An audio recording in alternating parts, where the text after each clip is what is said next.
안녕하세요, 구독자 여러분. 구독과 좋아요는 채널 운영에 큰 힘이 됩니다. 안녕하세요. 저는 서울에 거주하고 있고 동네에서 작은 빵집을 운영하며 살고 있는 55살 여성입니다. 아이들 다 출가시키고 혼자 있는 시간이 많다 보니 자연스레 사람들 사는 이야기 듣는 게 취미가 되어버렸네요. 사실 내년 봄에 둘째 딸이 결혼을 앞두고 있고 오늘 상견례를 하고 왔어요. 딸 가진 엄마들이라면 다 그렇겠지만 왠지 모르게 마음도 싱숭생숭하고 울적하기도 합니다. 제 품 안에 가둬놨던 아이들이 벌써 결혼하고 아이 엄마 된다는 게 실감이 나지 않고 한편으로는 기특하기도 해요. 그동안 제가 살아온 삶에 대해서 생각을 해보니 참 많은 일이 있었더라고요. 그 중에 한 가지를 여러분께 속 시원히 말씀드려볼까 합니다. 벌써 20년도 더 된 일이지만 살면서 처음으로 후회와 절망을 함께 느낀 순간이었는데요. 그래도 그 일 덕분에 이렇게 두 딸 대학도 보내고 좋은 회사에 취직도 시키고 시집도 보내고 했네요. 아직도 그때를 생각하면 상처받았을 두 딸들에게 미안한 마음뿐입니다. 제 얘기 많은 공감 부탁드리며 무슨 사연인지 궁금해하실 것 같으니 지금 바로 사연 시작할게요.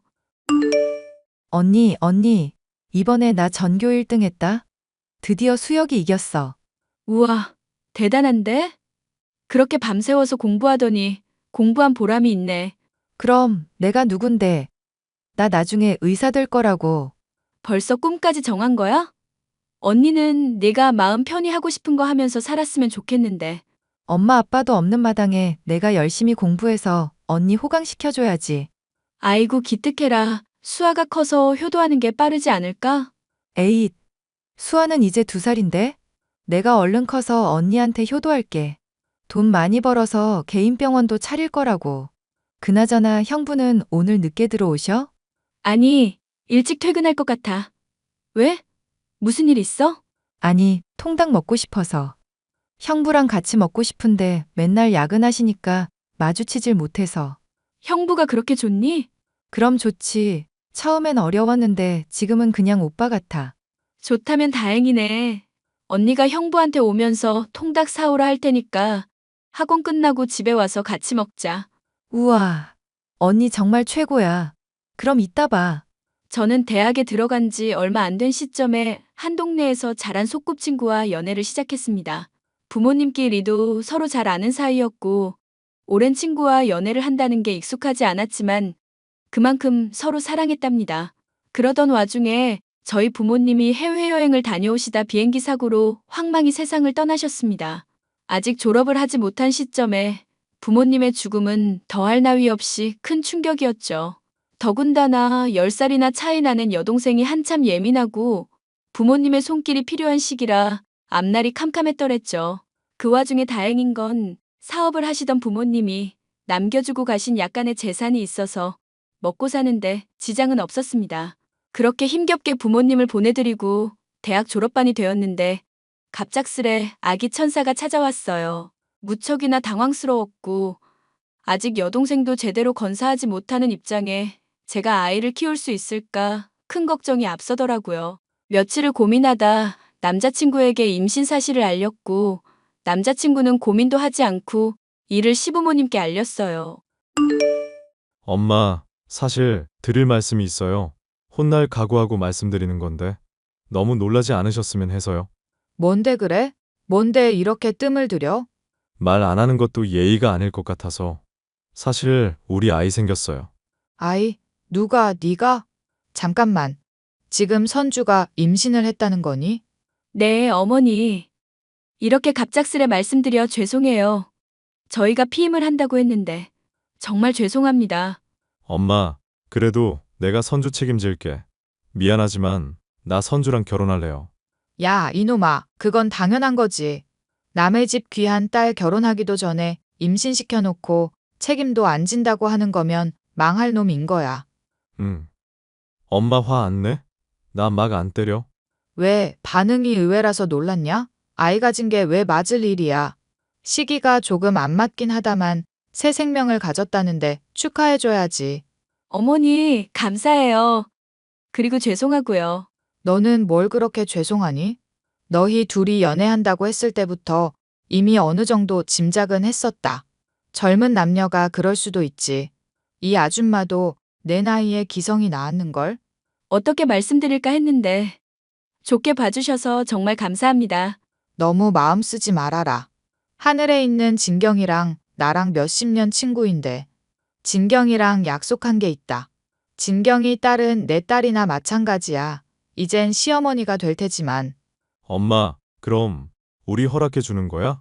우리 결혼해도 돼? 그럼 당연한 거 아니냐? 배다 불러서 하게? 배 불러오기 전에 예쁜 드레스 입고 사진도 찍고 해야지. 아버지랑 상의해서 날부터 잡자. 그리고 선주 너는 아무 걱정하지 말아라. 이 엄마가 다 알아서 해줄 테니까 알겠지? 감사합니다.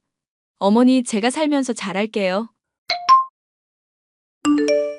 얘 선주야. 지금 바쁘니?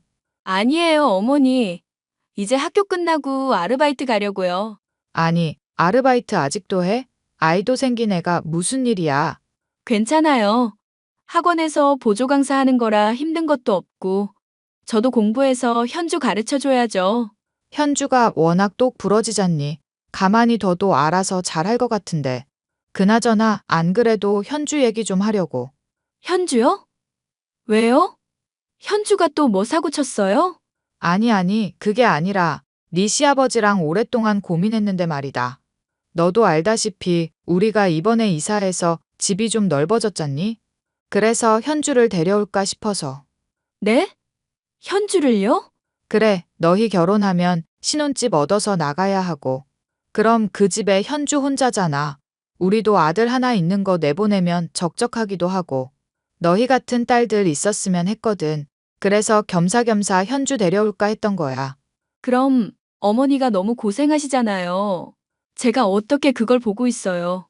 얘는 내가 일전에 네 엄마랑 약속 하나 했다고 했지?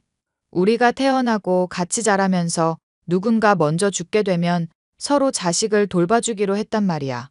우리 집도 내가 어려서는 상황이 좋지 않아서 너희 집 도움 많이 받았어. 이렇게라도 할 수 있는 게 어디니? 그러니 부담 갖지 말고 내 말대로 하자. 현주한테 물어볼게요. 어머니 너무 감사드려요. 제가 뭐라고 해야 할지. 현주한테 물어볼 거 없다. 이미 내가 말을 했거든. 당연히 들어온다더라. 너 현주 데리고 살 생각이었담서? 네. 그랬죠. 혼자 둘 순 없으니까요. 그러니 우리가 데리고 살게. 아직 한참 공부할 시기고 돌봐주는 사람이 있어야 하잖니? 그럼 그렇게 알고 있어라. 시부모님은 제 임신 사실을 아시고서는 처음엔 조금 당황하셨지만 이내 저희 부부를 축하해 주셨어요. 감사하게도 어린 동생까지 거둬주시며 많은 은혜를 베풀어 주셨죠. 그렇게 저희는 많은 축복 속에 행복한 결혼식을 올렸고 대학을 졸업하는 것과 동시에 첫째 딸을 얻었습니다. 옛날이다 보니 대학을 나왔어도 가정이 있고 아이가 있다 보니 취직을 하는 건 물 건너간 상태였고 육아에 전념하며 살았습니다. 시어머니께 틈틈이 살림을 배웠고 제가 할 수 있는 일에는 최선을 다하며 살았죠. 아이가 어린이집에 다닐 무렵부턴 식당에서 설거지도 하고 경력을 살려 학원에서 강사도 하며 참 악착같이 살았습니다. 시부모님이 동생을 돌봐주고 계신다지만 언젠간 동생도 독립을 해야 하고 대학도 가야 하고 부담이 이만저만 아니었거든요. 3년이라는 시간이 흘러 남편은 군대를 다녀와 전역한 뒤 대학을 졸업해 중견기업에 취직을 했습니다. 여동생도 고등학교에 입학해 본격적인 입시 전쟁에 뛰어들었죠. 남편과 여동생의 뒷바라지를 하며 힘든 시간을 보내고 있는데 저희 부부에게 또 한 번의 축복이 찾아왔어요. 근데 두 번째 임신이라 그런지 첫 아이 때와는 컨디션이 완전히 다르더라고요. 유독 처지는 몸의 피로도도 상당하고 가슴도 이상하다 싶을 정도로 욱신욱신거렸습니다. 임신 증상이겠거니 하고 넘겼는데 어느 날 말 못할 통증이 생겼고 곧바로 병원에 달려갔습니다. 그런데 정말 큰 충격이 아닐 수 없었어요. 열심히 인생을 살아온 제게 축복과 동시에 불행이 닥쳤으니까요. 바로 제가 유방암 2기 판정을 받은 겁니다. 어머니, 저 병원인데요. 수아는 잘 있죠? 오늘 조금 늦을 것 같아서요. 일이 있나 보구나. 어쩐지 조금 늦어지는 것 같더라. 수아 하원시키고 저녁 먹이고 있을게. 병원에서는 뭐래? 아이 잘 크고 있대? 네, 아이는 건강하대요. 이제 안정기 접어들긴 했는데 제가 몸이 안 좋다고 하네요. 무슨 소리야? 네가 몸이 안 좋다니. 어디 아프기라도 한 거야? 제가 글쎄 암이래요. 유방암이고 벌써 이기라네요. 뭐? 암이라고? 너 어디 병원 간 거야? 그거 제대로 검사한 거 맞아? 어머니, 저 여기 서울대학병원이고요. 사실 밤에 너무 아파서 응급실 통해서 온 거거든요. 반나절 입원하면서 검사 다 받고 이제 퇴원하는 길이에요. 아이고, 아이고. 기성이는 알아? 연락해봤니? 그이 지금 해외 출장 중이잖아요. 연락도 잘 안 되고. 저 어떡하면 좋아요? 어떡하긴 고쳐야지. 너무 걱정하지 말아라. 네 시아버지 친구 중에 그 대학병원에 근무하는 의사 있어.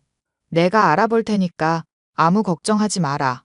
지금 당장 집으로 와. 얼굴 보고 이야기하자. 응? 네, 그럴게요. 아이고, 이게 무슨 일이라니. 일단 집에 와서 이야기하자.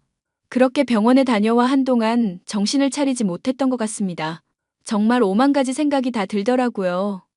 아직 고등학생인 여동생. 아직 태어나지도 않은 아이까지. 근데 말입니다. 제가 제일 상처받았던 건 남편의 태도였어요.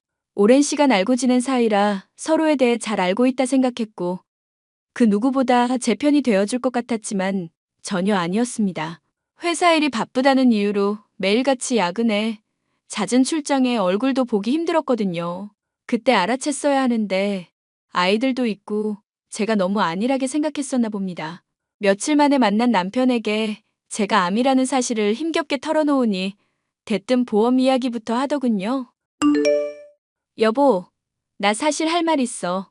왜? 출장 다녀와서 힘들어 죽겠는데 별말 아니면 나중에 해. 내 이야기 좀 들어주면 안 돼?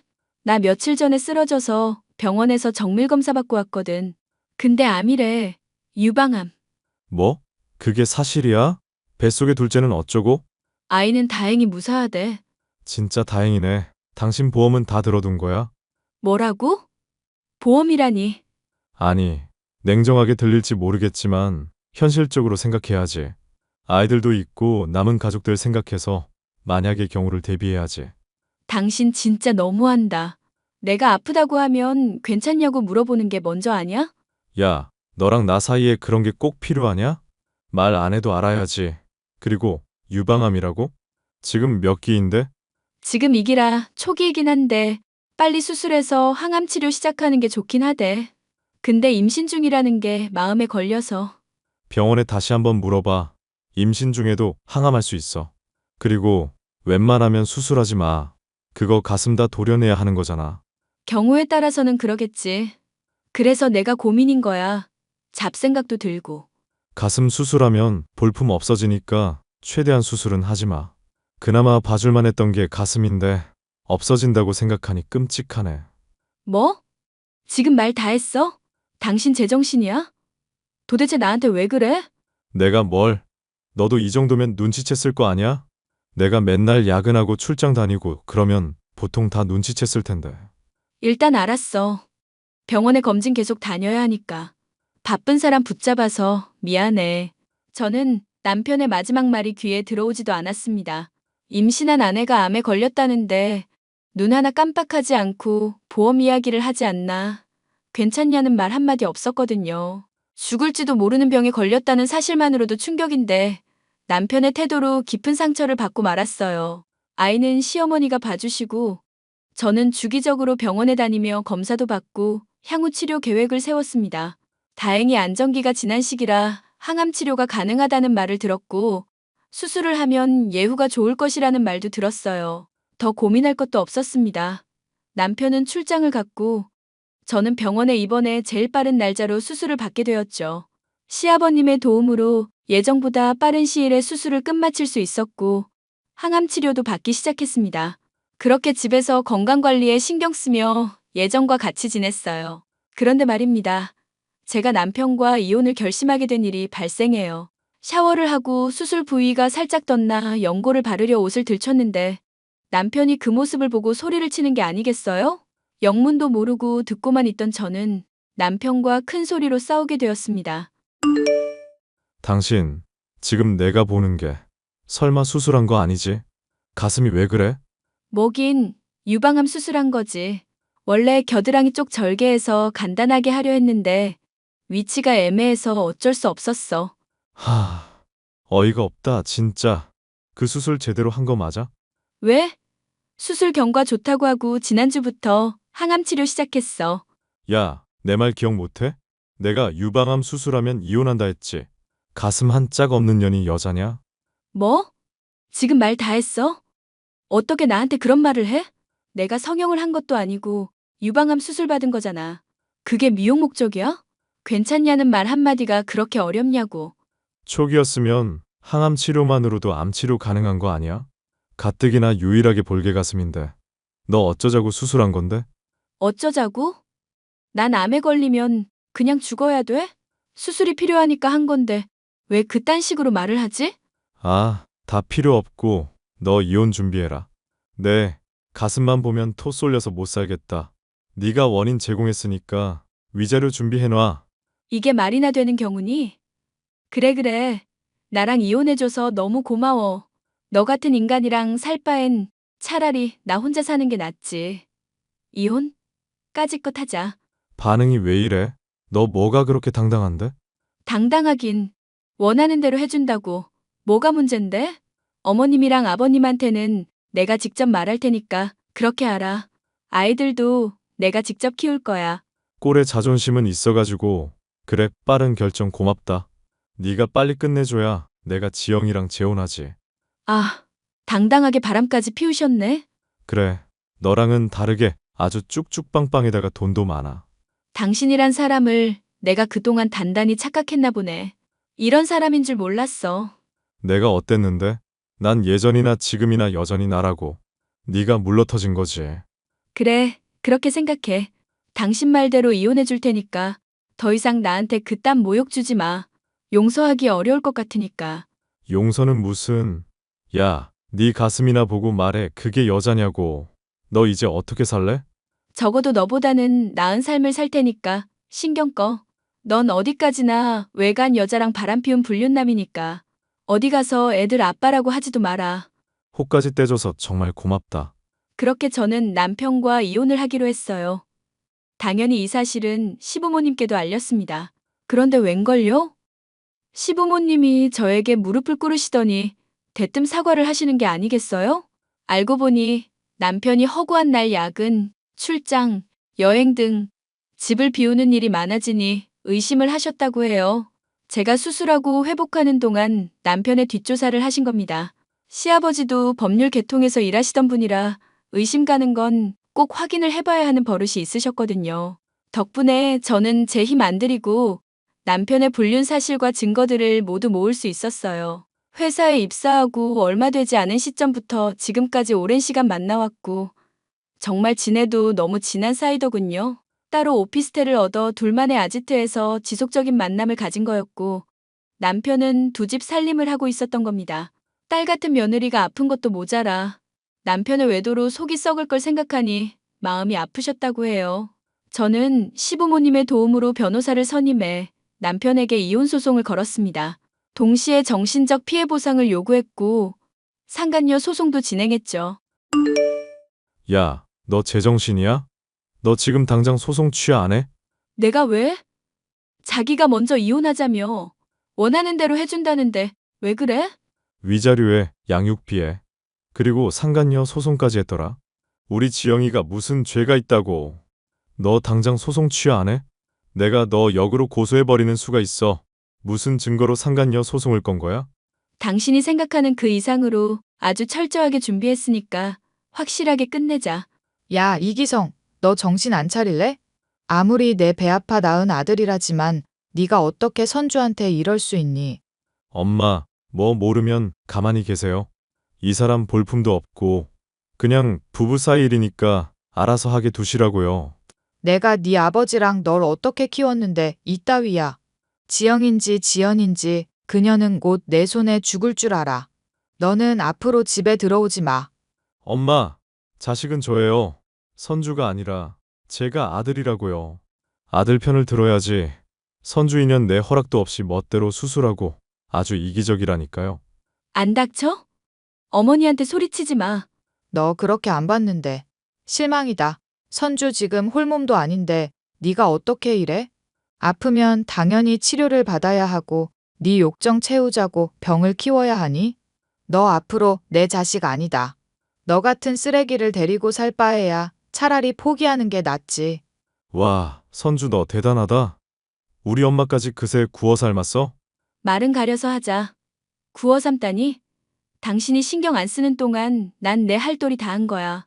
너 단단히 각오하는 게 좋을 거야. 여기서 절대 안 끝낼 거거든. 당장 내일 신혼집 내놓고 선주랑 애들은 시댁으로 넘어오너라. 2층에 리모델링 해놨으니까 거기서 애들이랑 현주랑 살아. 엄마, 지금 그게 무슨 말이야? 그럼 나는 어디서 살라고? 내가 말했잖니. 너는 이제 내 아들 아니라고. 아버지도 동의하신 일이니까 너는 내일 짐 싸서 당장 나가. 그년이랑 같이 살던지 길거리에서 자던지 네가 알아서 할 일이고. 어차피 그 집 우리가 사준 거잖니? 이게 말이 된다고 생각해? 엄마, 정말 너무한 거 아니야? 어머니, 너무 열내지 마세요. 저희도 상황 나아지면 집 구해서 나갈게요. 이런 모습 보여드려서 죄송합니다. 아니다. 그럴 필요 없어. 이미 너흰 내 딸이나 마찬가지야. 이혼하고 시댁에 산다는 게 모양새가 좀 그렇지만 너만 괜찮다면 우리랑 살자꾸나. 내 손주들 힘들게 하는 것도 싫고 기성이 저놈만 없으면 될 일이야. 그러니 부담 갖지 말고 들어와. 엄마, 진짜 왜 이래? 너 판결 나오는 대로 제대로 이행해야 할 거야. 신혼집은 팔아버릴 거고 그걸로 현주병원 차려줄 거야. 알겠니? 네 몫으로 남겨지는 재산은 단 한 푼도 없을 거다. 엄마, 엄마. 결국 남편은 저에게 맞소송을 걸어 어떻게든 이겨보겠다고 발버둥 쳤지만 증거가 워낙 명백한 탓에 제가 승소했어요. 위자료 3천만 원에 매달 양육비 150만 원. 그리고 정신적 피해 보상금으로 1천만 원 받았습니다. 상간녀 소송에서도 승소했고 2천만 원 받았어요. 이혼 소송이 진행되는 동안 시어머니 말씀대로 짐을 꾸려 시댁으로 들어갔습니다. 남들이 보면 정말 의아해할 상황이지만 저는 시부모님은 그냥 부모님이다 생각하고 있었거든요. 남편은 시댁에서 쫓겨나다시피 접근금지 명령을 받았고 이러지도 저러지도 못하는 상황이 되어버렸어요. 시어머니는 이삿짐 센터를 불러 남편의 짐을 모조리 상간녀와 함께 거주하던 오피스텔로 보내버리셨죠. 그렇게 모든 일이 마무리되고 제 일상엔 평화가 찾아왔습니다. 여동생은 의대를 졸업해 전문의 자격을 취득했고 시부모님의 도움으로 강남에 개인 병원을 차렸어요. 아이들도 시부모님의 보살핌 아래 무럭무럭 자라나고 있었죠. 아가, 앞으로 살면서 어렵고 힘든 일이 있거든. 나한테 제일 먼저 이야기해 줄 수 있겠니? 그럼요. 어머니, 당연히 그래야죠. 현주 너도 그래 줄 수 있어? 그럼요, 사돈어른. 사돈어른이라고 하지 말고 엄마라고 한번 불러주겠니? 네? 엄마요? 사실 현주 너 만나고 있는 사람이랑 결혼 생각하고 있는 거 안다. 그래서 말인데 너희만 좋다면 우리가 혼주석에 앉아도 되겠니? 상견례도 우리가 부모 자격으로 나갔으면 하는데 어때? 어머니, 어떻게 그런 결정을... 안 그래도 그 부분 때문에 고민하느라 미루고 있었어요. 형편이야 보살펴 주신 덕에 돈도 제법 모으고 했는데 아무래도 보이는 게 있다 보니 그래서 우리가 너희 부모가 되어주려고 너희만 괜찮다면 결혼 비용도 우리가 보태줄 생각이다. 어머니, 그렇게까지는 안 하셔도 되세요. 저한테 주신 돈도 있고 형편에 맞춰서 하면 되니까요. 네, 사돈어른. 저희가 알아서 할게요. 그렇게 말씀해 주시는 것만으로도 감사합니다. 아니야, 네 시아버지도 그렇게 생각하고 계셔. 정 부담스럽다면 안 하겠지만. 우리 뜻은 그렇다. 정말 감사해요. 이걸 뭐라고 말씀드려야 할지. 하늘에서 네 엄마랑 아버지가 상당히 기뻐하실 거다. 우리가 죽는 날까지 부모 노릇할 테니까 너무 걱정하지 말고 마음 편히 살아. 어머니, 감사합니다. 정말 감사합니다. 그렇게 여동생도 좋은 사람 만나 결혼식도 올리고 행복한 삶을 살기 시작했습니다. 남편은 시댁에서 쫓겨난 뒤 상간녀와 헤어지고 몇 년 동안은 시댁과 왕래를 하지 않더라고요. 자기도 자존심이 있다. 이거겠죠. 아이들 때문에 한 달에 한 번 만나긴 하지만 그 이상으로 연락을 주고받지 않아요. 저도 가만히 있을 수 없어 제과제빵 기술을 배워 동네에 작은 빵집을 오픈했고 지금까지 아이들과 함께 잘 살아오고 있네요. 그게 벌써 10년도 더 된 일이랍니다. 시부모님은 몇 년 전 같은 해에 지병으로 돌아가셨습니다. 지금도 시부모님을 생각하면 가슴이 저릿하고 눈물부터 흐르네요. 시부모님이 저희 자매와 아이들을 돌봐주신 것처럼 저도 앞으로 제 가족뿐만 아니라 주변 사람들에게 베풀며 살아가려고요. 그렇게 살아가다 보면 언젠가 후회 없이 이 세상을 떠날 수 있겠죠? 제 사연은 여기까지입니다. 제 사연에 많은 공감이 되셨으면 응원 한마디 부탁드릴게요.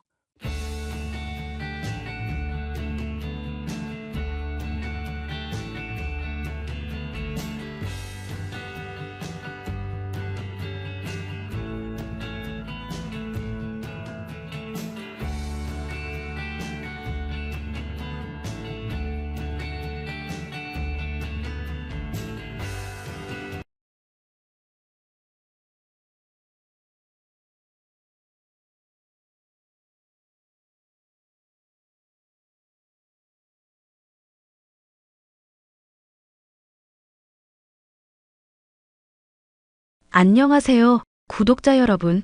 구독과 좋아요는 채널 운영에 큰 힘이 됩니다. 안녕하세요. 저는 올해로 45살 된 평범한 가정주부입니다.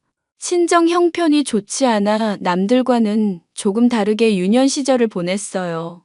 전국을 떠돌며 돈을 벌어오겠다던 아버지는 한 번 일을 나가시면 한 달, 두 달 동안은 거의 연락이 없으셨죠. 겨우 공과금을 낼 수 있었던 형편에 친정엄마는 남동생과 저만 바라보시며 굳은 일 마다하지 않고 평생 고생만 하셨습니다. 그러다 제가 고등학교에 입학할 무렵 결국 무리한 탓에 시름시름 앓다가 합병증으로 허망하게 세상을 등지셨어요. 엄마의 장례식은 초라하기 그지없었습니다. 왕래하던 친척도 없었던 데다 어린 저희 두 남매가 할 수 있는 건 그다지 없었거든요. 뒤늦게 연락이 닿은 아버지는 5일장을 모두 마치고서야 얼굴을 비추셨습니다. 눈물을 흘리며 후회해도 이미 때가 늦은 거였죠. 그땐 모든 상황이 이해가 되면서도 저희 곁에 없던 아버지가 원망스럽더군요. 그래서 엄마라는 존재는 저에게 더더욱 각별하고 소중하게 느껴진답니다. 서론이 많이 길었죠? 오늘 여러분께 제가 들려드릴 이야기는 욕심이 과해 결국 파국을 맞이한 시어머니 이야기예요. 요즘은 부모된 입장에서 자식한테 많은 걸 바라면 안 되는 세상인데 저희 시어머니는 자식들에게 바라기만 하셨던 분입니다. 아무것도 가진 것 없는 제가 결혼 초반에는 믿고 의지했지만 시간이 지날수록 진심이 아닌 걸 느꼈고요. 어떤 사연인지 궁금해하실 것 같아 지금 바로 시작할게요. 팀장님, 부르셨다고 들었어요. 무슨 일 있으세요? 아, 민정 씨. 다름이 아니라 우리 부서에서 이번에 정직원 한 자리 추천하라고 위에서 지시 내려왔거든요. 그런데 팀원들이 하나같이 민정 씨를 추천해서요. 민정 씨 생각을 물어보려고요. 네? 정직원이요? 정말이에요? 네, 처음에 시간제 아르바이트로 시작했다고 들었어요. 공장에서 시작해서 여기까지 올라온 것도 대단한데 특히 권 부장님이 민정 씨 칭찬을 엄청 하던데요. 제가 고등학교도 못 다니고 권 부장님 덕분에 공장 일 시작했거든요. 그 정직원 추천받으면 저 정말 계속 회사 다니는 건가요? 글쎄요, 심사를 거쳐봐야 알겠지만 본사에서도 반응이 좋아서요. 지난번에 민정 씨가 아이디어 낸 것도 아주 큰 성과를 얻었으니 정직원은 따놓은 당상이죠. 제발 됐으면 좋겠습니다. 그럼 정말 열심히 일할 자신 있어요. 지금도 충분히 잘해주고 있어요. 조만간 자리 새로 만들어줄 테니까 좋은 소식 기다려봅시다. 정말 감사합니다. 감사합니다. 그리고 외람된 얘기지만 사회생활 해봐서 느낀 게 있을 거예요. 아무래도 학벌이 중요시되는 세상이라 그게 꼭 필수는 아니라지만 정직원 되면 여러모로 기회가 많으니 검정고시도 보시고 여러모로 학업 이어나갈 수 있을 거예요. 그땐 내가 많이 도와줄 테니 걱정하지 말고요. 저 정말이요? 아휴, 감사합니다, 팀장님. 아니에요. 그럼 나가서 일 봐요. 본사에서 소식 내려오면 알려줄게요. 저는 엄마가 돌아가시고 난 뒤 아버지와 연락을 끊고 지냈어요. 물론 지금도 어디에서 무얼 하며 사는지 모릅니다. 당장 눈앞에 닥친 현실을 마주해야 했기에 일일이 신경 쓸 겨를이 없었다는 게 맞는 말이겠네요. 중학생이던 남동생은 엄마의 죽음 이후 또래보다 일찍 철이 들었습니다. 공부에 매진하며 큰 꿈을 키우고 있었고, 저는 그런 동생을 열심히 뒷바라지해야겠다는 생각밖에 없었어요. 다행히 동네에 자주 왕래하던 이웃의 소개로 한 식품 공장에 취직하게 되었고, 그곳에서 시간제로 일을 시작했어요. 그러다 저를 좋게 봐준 공장 직원 덕분에 본격적으로 일을 배우게 되었고, 사무보조까지 하게 되었답니다. 다행히 그동안 제가 일했던 모습을 좋게 봐주었던 본사 관계자 덕분에 정직원으로 일할 수 있게 되었습니다. 그렇게 22살이 되던 해 본사에서 발령받아 내려온 새 팀장을 만나게 되었고, 그 사람이 현재 제 남편이랍니다. 남편은 저를 유독 잘 챙겨주던 사람이었어요. 제 상황도 모르고 주제 넘는다며 알게 모르게 회사 내에서 왕따 비슷한 걸 당하고 있었는데, 가족을 생각해서 이 악물고 버티고 있었거든요. 그렇게 힘든 생활을 하는 저에게 유일하게 위로가 되어주었던 게 바로 남편입니다. 저희는 어느새 연인 사이가 되었고, 꼬박 1년을 연애하고 결혼을 약속했어요. 안녕하세요, 어머니. 처음 뵙겠습니다. 저는 김민정이라고 합니다. 엄마, 내가 지난번에 말했던 민정 씨, 내가 결혼하고 싶다던 사람이야. 같은 부서에서 일하고 있어. 어서 와요. 현석이한테 이야기 많이 들었어요. 얘가 30이 넘도록 장가를 안 가길래 내가 얼마나 걱정했는지 몰라. 이렇게 어여쁜 신부감을 데려오다니. 내가 결혼 생각이 없다가 민정이 만나면서 결혼해야겠다 싶더라고. 어이구, 그러냐? 그나저나 아가씨 부모님은 뭐 하는 분들이지? 어떤 집안인지는 내가 대충 알아야지. 사실은 17살 때 어머니가 돌아가셨어요. 지금은 남동생이랑 둘이 지내고 있고요. 어이구, 저런. 그럼 아버지는 지금 뭐 하고 계시나? 엄마 돌아가시고 나서 연락을 끊고 지낸 지가 제법 되었어요. 미리 말씀드리지 못해서 죄송합니다. 엄마, 내가 말할까 했는데 그래도 본인 입으로 직접 말하겠다고 해서 미리 말씀 못 드린 거예요. 이해한다. 무슨 사연인지는 모르겠지만 딱하구나. 나이도 어린데 그동안 고생 많았겠네. 아니에요. 다행히 좋은 분들 많이 만나서 이렇게 일도 할 수 있고 그랬는걸요? 엄마, 그래도 이 사람 참 대단한 사람이야. 처남이 작년에 대학 입학했는데 서울 의대를 갔다니까. 뭐? 그거 참 축하할 일이구나. 민정이라고 했니? 네가 정말 고생했겠어. 말 안 해도 지금까지 얼마나 성실하게 살아왔는지 알 것 같구나. 둘이 결혼할 마음이 진심이라면 난 허락하마. 민정이 너도 여기가 네 집이다 생각하고. 어머니, 그럼 저희 허락해 주시는 건가요? 그럼 사돈들이 안 계시니 혼수나 예단은 최소화하자꾸나. 신혼집도 당장 얻기엔 무리가 좀 있으니 일단은 우리 집에서 살림 시작해. 너도 배운다 생각하고 지내면 좋을 것 같구나.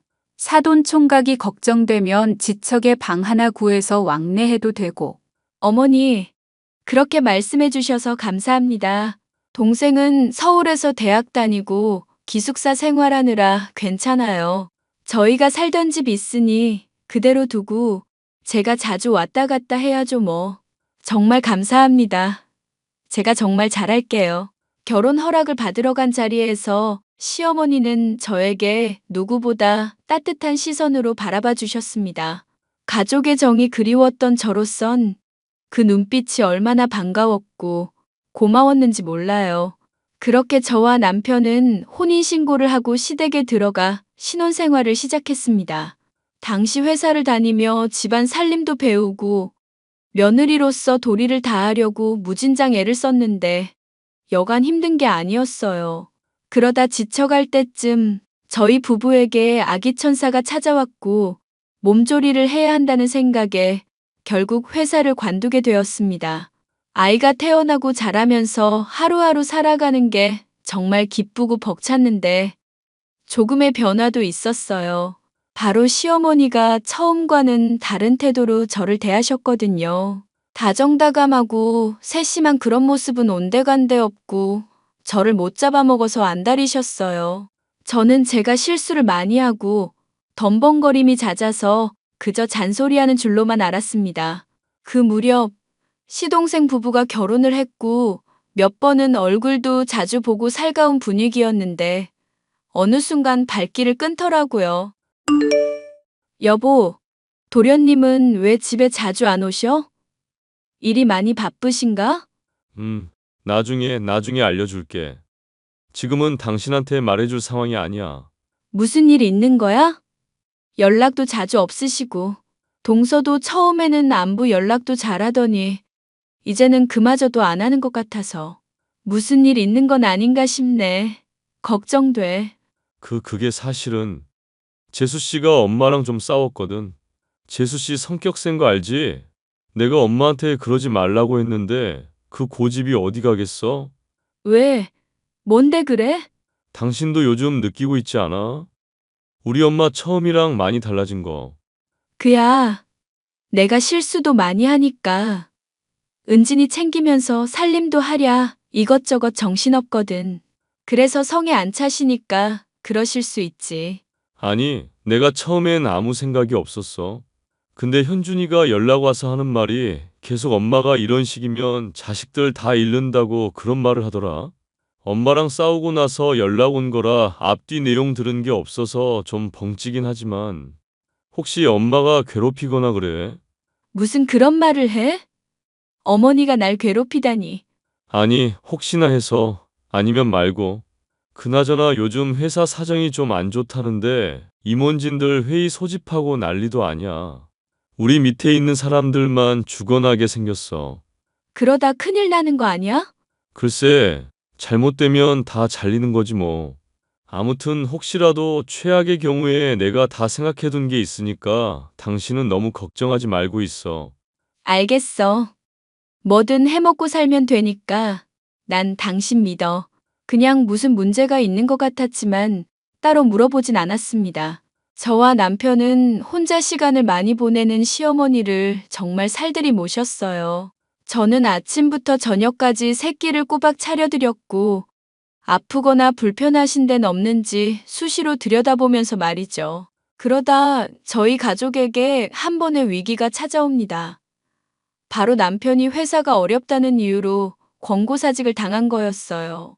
당장 딸린 식구들이 있으니 남편은 쉬지 않고 일을 해야 했고 택배 상하차 일부터 공장까지 안 하는 일이 없었습니다. 워낙 밤낮 없이 일하는 탓에 얼굴 보기도 힘들었고 저는 허리끈 졸라매며 집안 살림을 책임져야 했습니다. 그러다 운 좋게 서울에 있는 회사에 남편이 취직을 하게 되었어요. 좋은 기회라 저희 형편에 거절할 수 없었고 남편은 당장이라도 이사를 가야 한다며 분가할 것을 제안했습니다. 아이가 초등학교 입학 전에 서울에 자리를 잡고 공부도 시키고 열심히 돈도 벌자고 이야기하더라고요. 저는 그 제안을 수락했고 남편은 서울집을 알아본다며 매주 주말마다 바삐 돌아다녔습니다. 그런데 시어머니가 저희 부부를 앉혀놓고 말씀을 하시더라고요. 얘들아, 내가 할 말이 있다. 엄마, 말씀하세요. 내가 곰곰이 생각해봤는데 아범도 좋은 직장에 취직했다고 해서 서울에 집을 얻어줄까도 싶었다.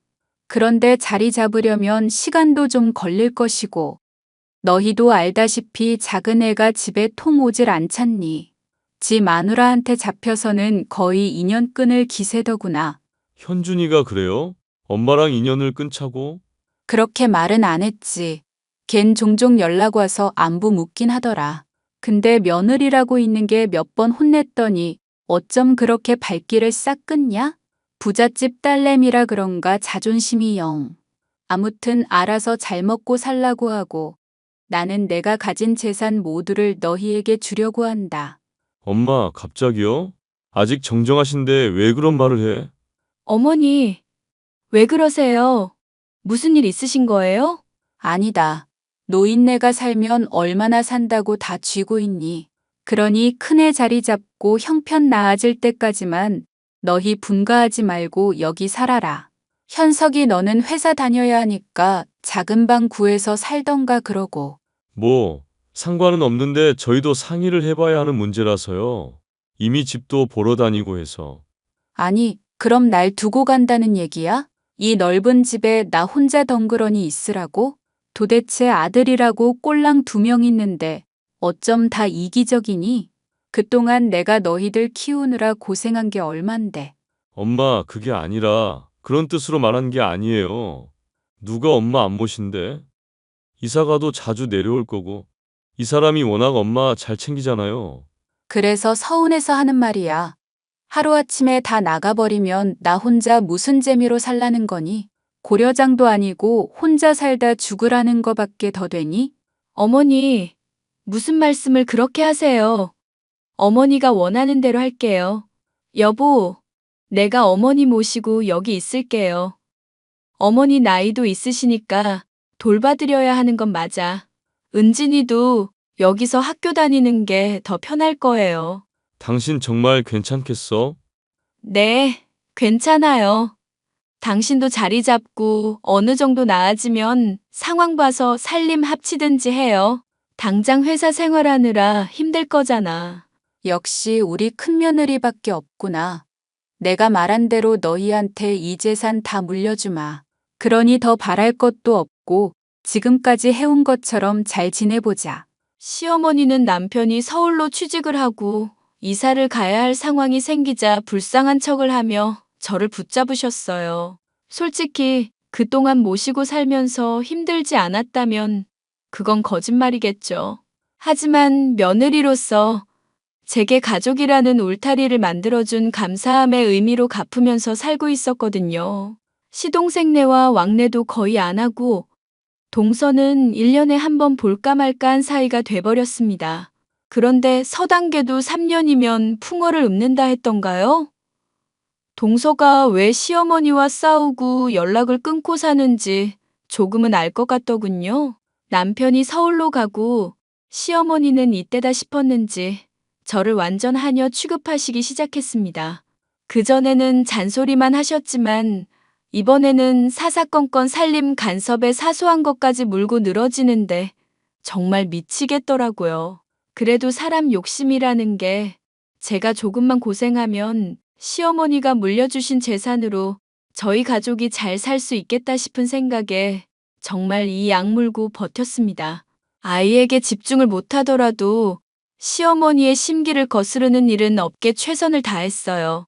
그렇게 시간은 흘러갔고 하루하루 저는 지쳐갔습니다. 예. 너는 시집 온 지가 언젠데 아직도 배추 절이는 걸 못해? 내가 꼭 2주먹만 넣으라 했지. 어머니, 이번엔 제가 혼자 해본다고 했는데 죄송해요. 실수했어요. 아니, 그러게 왜 시키지도 않은 거래? 살림 거덜내려고 아주 작정을 했지. 너 도대체 할 줄 아는 게 뭐니? 그리고 내가 동네 여편네들 데리고 식사 한 끼 대접하겠다는데 그놈의 갈비찜이 어려워? 밥상엔 죄다 풀떼기에. 아휴 진짜. 어머니가 채식하신다고 하셔서 그렇게 하라고 말씀하셨잖아요. 동네 아주머니들도 다 찬성하신 거라고. 그래서 나물도 힘들게 공수해 온 건데. 아 몰라.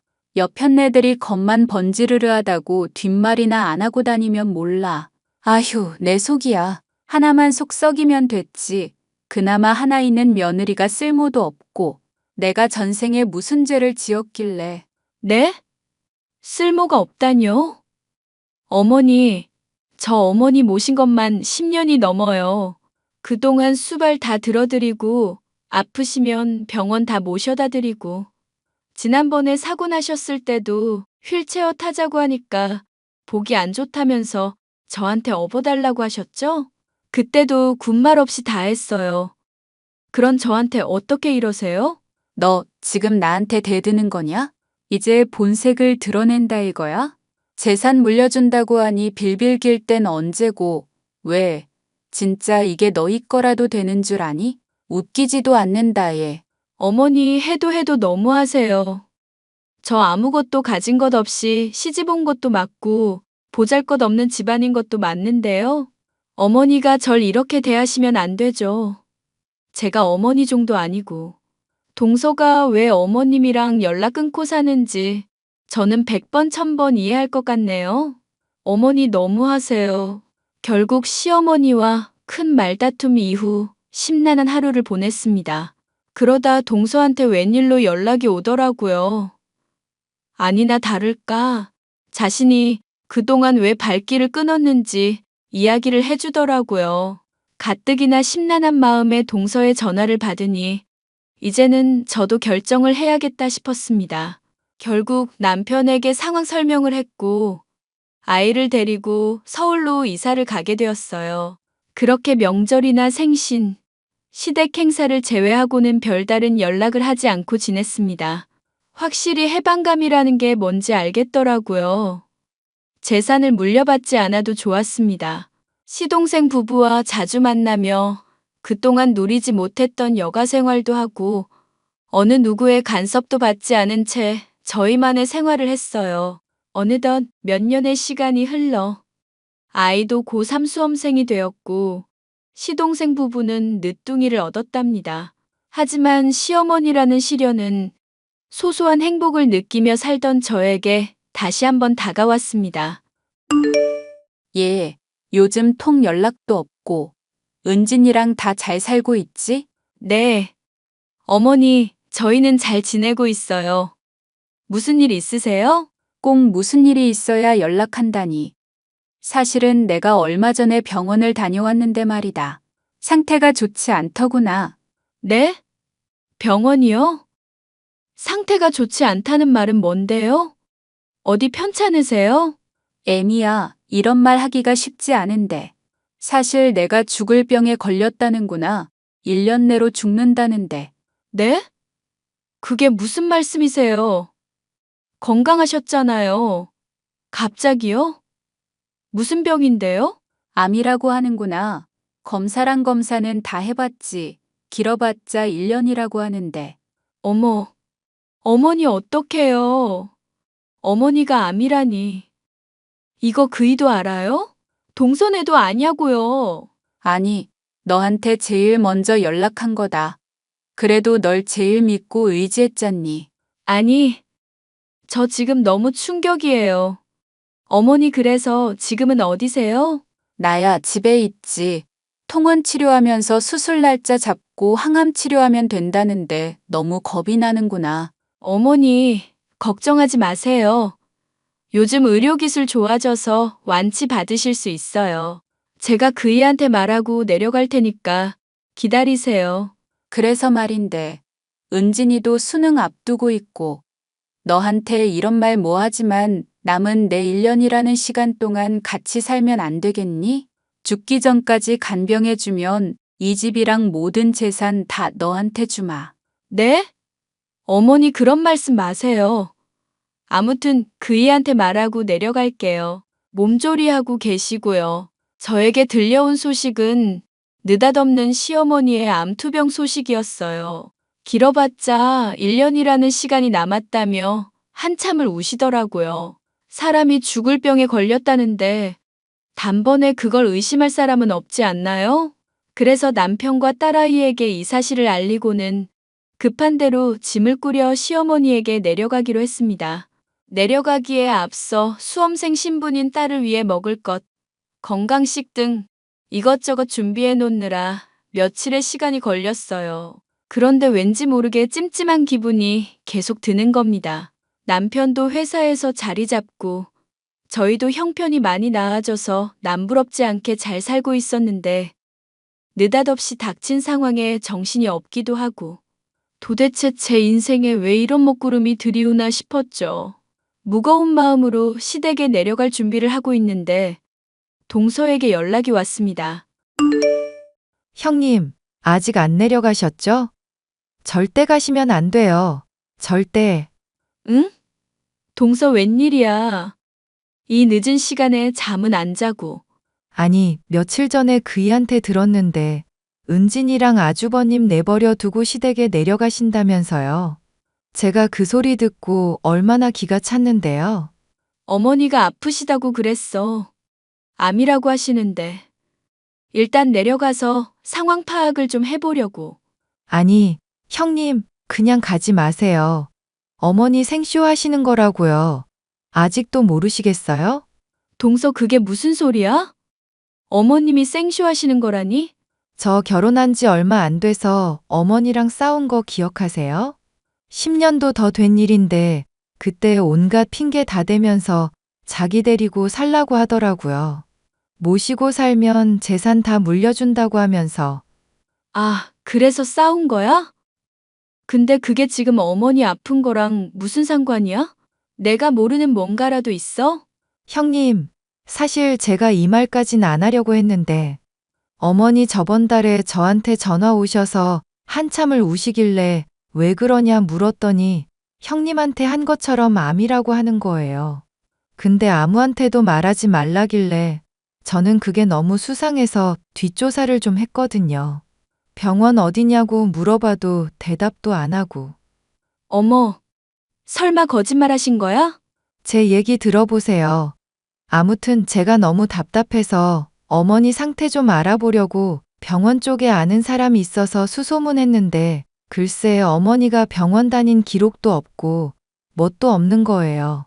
그래서 어머니한테 여쭤보니까 대뜸 욕하시면서 연락하지 말라고 하시던데요. 제가 너무 어이없어서 아무 말도 안 하고 있었죠. 정말? 어머니가 그러셨단 말이야? 네. 형님이 내려가신다는 소리 듣고 제가 설마 하는 마음에 알아봤는데 어머니 암 아니에요. 이건 아직 아무도 모르는데 어머니 아무래도 생쇼 하시는 것 같아요. 어머님이 다닌다는 그 병원 제가 뒷조사했는데 어머님 다닌 흔적도 없고 그냥 소화불량이라고요. 허, 동서 그게 정말이야? 증거 있어? 그럼요. 제가 지금 메시지로 보내드릴게요. 아무튼 형님 내려가지 마세요. 제가 왜 어머니 손절하는지 아시겠죠? 일단 알았어. 연락 줘서 고마워, 동서. 동서에게 건네받은 증거는 정말 충격적이었습니다. 시어머니가 다니신다는 병원의 진료 기록인데 정말 암은 아니었어요. 그제야 상황 파악이 되더군요. 아, 시어머니한테 당할 뻔했구나 하는걸요? 며칠의 시간이 흐르고 저는 이 사태를 어떻게 해결해야 하나 깊은 고민에 빠졌습니다. 딸아이가 수능을 앞두고 있는 시점에 괜히 부스럼을 일으키는 건 아닌가 싶기도 했고 큰 소리 나게 하는 게 맞는 건가 싶었거든요. 그리고 무엇보다 남편이 시어머니에게 실망하고 상처받을 걸 생각하면 마음이 아팠습니다. 그런데 제가 시댁에 내려오지 않자 시어머니는 언제 내려올 거냐며 몇 차례나 연락을 해대셨어요. 참고 있던 화가 올라왔고 결국 그동안 묵혀있던 모든 감정을 다 쏟아내버렸습니다. 얘, 온다고 한 게 언젠데 아직도 안 내려오니? 이러다 나 죽게 만들 셈이야? 어머니, 제가 일이 생겨서 늦었네요. 근데 식사는 잘 챙겨 드세요? 잘 챙겨 먹긴. 넌 암 환자가 혼자 독수공방하는데 잘 먹고 잘 지낼 리가 있겠니? 빨리 내려와서 내 수발이나 들어라. 근데 암 환자치고는 상당히 기운 넘쳐 보이시네요? 그럼 내가 죽을 상이라도 해야 한다는 거냐? 요즘엔 웃음 치료라고 자꾸 웃으면 호르몬인지가 분비돼서 치료가 가능하다더구나. 넌 젊은 애가 그런 것도 모르냐? 웃기지도 않네요. 어머니 거짓말 그만하세요. 저 어머니 암 아닌 거 다 알거든요? 뭐? 내가 암이 아니라고? 너 내가 이런 걸로 거짓말할 사람으로 보여? 이게 시어머니를 도대체 뭘로 아는 거야? 너 정신 나갔니? 동서한테 다 들었어요. 한 달 전에 동서한테도 이러셨다면서요. 그리고 예전에도 이런 문제로 싸우셨고요. 물려줄 재산이 얼만지는 모르지만 돈으로 자식 휘두르려고 하시면 안 되죠. 뭐? 너 당장 내려와. 이게 어디서 시어머니한테. 나 암이라니까? 정신 나간 년. 내가 한 번 속지 두 번 속을 것 같아? 뭐? 너 지금 나한테 욕한 거니? 어머니 같은 분들은 욕 들어도 싸요. 사람들이 저한테 손가락질해도 어쩔 수 없어요. 이런 식으로 자식들 등쳐먹고 사시려는 거 이제 그만 멈추세요. 지난 10수년 동안 어머니 수발 다 들었잖아요. 혼자 못 걸어 다니세요? 밥 못 해 드시냐고요. 너 어쩜 이럴 수 있니? 너는 작은 애랑 다를 줄 알았다. 너처럼 착한 애가 왜 이렇게 됐니? 착해요? 좋게 봐주셔서 감사한데요. 저도 그동안 많이 참고 살았던 거거든요. 어머니 때문에 많이 힘들었다고요. 그래, 이제야 본색을 드러내는구나. 너 이러고도 무사할 것 같아? 내 재산 너 안 줄 거다. 그딴 돈 필요 없어요. 사회에 기부하시든 혼자 쓰시 알아서 하세요. 이 사실은 그이한테 다 말할 거예요. 그런 줄 아시고 이만 끊습니다. 야, 야. 아무것도 모르고 시집와 정이란 정은 다 줘버린 제 자신이 참 한심스럽더군요. 그동안 겪은 모진 세월이 야속하기도 하고 밉기도 하고 너무나도 복잡했습니다. 한바탕 시어머니에게 쏟아내고 퇴근한 남편을 붙잡고 그동안 있었던 모든 사실을 이야기했어요. 남편은 제 이야기를 듣고 한참을 생각하더니 옷을 들고 집을 나섰습니다. 몇 시간 뒤 새벽녘이 되어서야 남편이 집으로 돌아왔고 앞으로 시댁에 가지도 말고 연락도 하지 말라더군요. 아마 시어머니와 한바탕하고 온 모양이었습니다. 남편 말대로 저는 그 뒤로 시어머니와 모든 연락을 끊고 지내고 있어요. 물론 시동생 부부도 시어머니와 연락을 하지 않고 있고요. 시어머니가 일방적으로 문자나 전화를 하시긴 하지만 저희는 답을 하지 않고 있습니다. 종종 딸아이가 저희들의 근황을 전하는 것 같긴 하지만 굳이 말리진 않고 있어요. 딸을 통해 듣기로는 자식들 덕 좀 보려고 돈으로 휘어잡으시려다 막상 외톨이가 되니 많은 후회를 하시나 보더라고요. 그저 저희에게 미안하다는 말을 전해달라고 하신답니다. 얼마의 시간이 흐른 뒤 딸아이는 좋은 성적을 얻어 의대에 진학했습니다. 시동생 부부도 새로 사업을 시작해 바쁜 나날을 보내고 있고 남편도 승진하면서 아주 승승장구하고 있죠. 저는 늦은 감이 없지 않아 있지만 사이버 대학을 수료했고 요양보호사, 산후도우미 자격증, 보육교사 자격증 등을 취득해 현재는 어린이집에 시간제 보육교사로 일을 하고 있어요. 제 할 일 하며 하고 싶은 거 하고 원하는 거 하며 살아가는 이 시간이 얼마나 기쁘고 소중한지 모릅니다. 시어머니는 여전히 혼자 지내고 계시고요. 이제는 서로 풀고 왕래를 하며 지낼까도 싶지만 당분간은 그러지 않으려고요. 10수년의 세월이 보상받을 수 있는 건 아니기에 그저 제 마음이 무뎌지기를 기다리고 있는 걸지도 모르죠. 제 사연은 여기까지입니다. 무엇이든 욕심을 부리면 화를 입듯이 인생도 그런 것 같아요. 저희 시어머니처럼 자식 가지고 흥정하는 짓은 절대로 하지 않을 겁니다. 제 사연 어떻게 들으셨는지는 모르겠지만 많은 공감이 되셨길 바라며 이만 줄이도록 하겠습니다.